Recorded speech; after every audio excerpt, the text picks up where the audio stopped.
আমার স্বামী আমাকে বিয়ে করছে শুধুমাত্র প্রতিশোধ নেওয়ার জন্য। আমার বড় বোনকে ভালোবাসতো। আমার বড় বোন তার প্রেমে সাড়া দেয় নাই বলে সে আমাকে বিয়ে করে এখন প্রতিশোধ নিতেছে।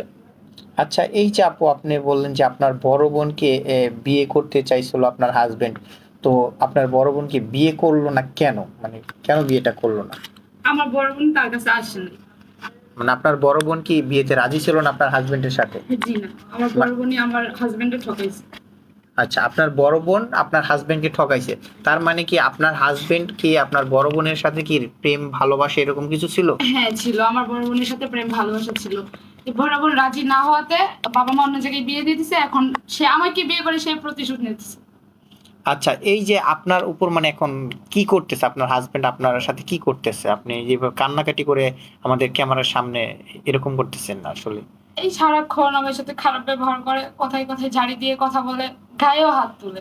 আমি কিছু বলতে বলেই বলে যে তোর বাবা মা ঠিক নাই, তোর বোনের শরীরে আর তোর শরীরে তো একই রক্ত, তুইও তো তোর বোনের মতো একদিন চলে যাবি, যে কারণে আমি তোর উপর দিনের পর দিন এভাবে অত্যাচার করব, না দিব তোকে বাঁচতে, না তোকে একেবারে মেরে ফেলবো। আচ্ছা, তো এই যে আপনি এই যে আপনার স্বামীর এত অত্যাচার সহ্য করে তারপরও সংসার কেন করছেন? আপনি কি জানতেন যে আপনার বড় বোনের যে না, বিষয়টা? আমি জানতাম না, তবে আমি শুনছিলাম আমার বড় বোনের সাথে একজন সম্পর্ক আছে, সেটাই যে আমার হাজবেন্ড, এটা বিয়ের পর আমি জানতে পারলাম। আর এখন আমি কোথায় যাব? আমার বাবা মার বাড়িতেও আমি যাইতে পারবো না।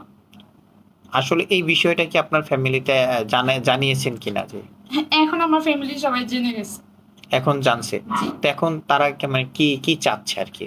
তারা চাচ্ছে না আমি তাদের সন্তানের যেহেতু এমন একটা কাজ করছি তাদের বুকে আর ফিরে যাই। তারা আমাকে না করে দিছে, আমি নাকি তাদের আচ্ছা, কেউ না।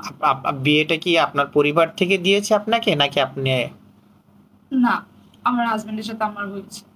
মানে আপনার হাজবেন্ডের সাথে আপনি প্রেম করছেন মানে উম, আপনার বড় বোনের বিয়ে হওয়ার পর আবার আপনাকে বিয়ের মানে প্রেমের প্রস্তাব দিছে? জি, কিন্তু আমি জানতাম না যে সে আমার বড় বোনের জন্য, মানে প্রতিশোধ নেওয়ার জন্য সে আমার বিয়ে করবে আমার বড় বোনের জায়গায়। আচ্ছা, তো এখন বিয়ের পর আপনি বুঝতে পারছেন যে আপনার হাজবেন্ড আপনার সাথে এইসব করেছে তাই তো? মানে এইসব করার জন্য অত্যাচার করার জন্য আপনাকে বিয়ে করছে তাই তো? জি। আচ্ছা, আপনাদের বিয়ের বয়স কতদিন হয়েছে? 2 বছরের মতো। 2 বছরের মতন আপনাদের বিয়ের বয়স হয়েছে? জি। আচ্ছা, তো এই যে 2 বছর ধরে কি আপনার উপর অত্যাচার করতেছে নাকি কিছুদিন ধরে এরকম? না ভাইয়া, 2 বছর ধরেই বিয়ে হয়েছে, প্রায় মাসের মতো, এতটাও না, মোটামুটি 1 মাসের মতো কথা বলতো, কাছে আসতো, তবে তারপরে কেমন জানি একটা, মানে কাছে আয়সা আসতে চাইতো না, মানে পারতো না আমাকে সরাই দিতে, পারতো না তার কাছে নিতে, এইভাবে। আচ্ছা, তো আপনার হাজবেন্ড কি আবার কোনো বিয়ে শাদী করেছে কিনা আপনাকে রেখে যার কারণে আপনার সাথে এরকম খারাপ ব্যবহার করে বা এরকম কিছু একটা হয়েছে?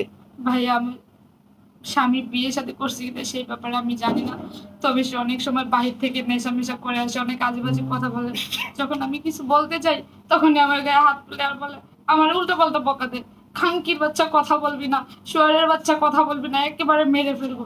মারধর করে সে তার মতো শুয়ে থাকে, আমি কিছু বলতেও পারি না। আচ্ছা, তো এই যে এইরকম যে আপনার সাথে পর্যায়ক্রমে হয়ে যাচ্ছে, তো আপনি কি আইনগত বা কোনো কারো কাছে এরকম গিয়েছিলেন কিনা, আইনগত কোনো ব্যবস্থা নিয়েছিলেন কিনা, যে আপনার হাজবেন্ডের বিরুদ্ধে কোনো অভিযোগ করেছিলেন কিনা থানায়? ভাইয়া সে আমাকে বলছে যদি আমি কোথাও যাই সে আমাকে একেবারেই মেরে ফেলবে, যেহেতু আমাকে এই দুনিয়াটা দেখতে দিতেছে, সেদিন থেকে আর আমি কিচ্ছু দেখতে পারবো না, কেউ জানতেও পারবে না, ও আমাকে এমন ভাবে মারবে। আর আমি যদি ভাইয়া মরে যাই আমার বাবা মা তো খুঁজে নিতে আসবে না আমার। আচ্ছা, তো আপনার হাজবেন্ডের নাম কি? মানে আচ্ছা আপু, ওই যে আপনি আমাদের ক্যামেরার সামনে এখন কেন আসলেন? যেহেতু আপনার স্বামী এত অত্যাচার নির্যাতন করে আপনাকে ভয়ভীতি দেখায়, তারপরেও কেন আমাদের ক্যামেরার সামনে আসলেন?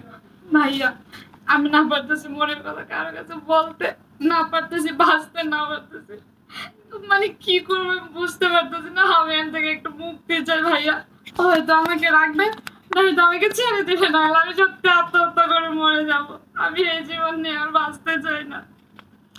আচ্ছা, তো এই যে মানিকের কাছে কি আপনি ডিভোর্স চেয়েছিলেন বা এরকম চলে যেতে চাইছেন হ্যাঁ চাইছি, কয়েকটা? আমি অনেক চাইছি, সে আমাকে এমন করে ধরে বলে আমি তোকে কোনোদিনও ছাড়বো না, না তোকে বাঁচতে দেবো, না তোকে মরতে দেবো, তোকে আমি তিলে তিলে শেষ করবো, প্রতিশোধ নেওয়ার জন্য আমি তোকে বিয়ে করছি।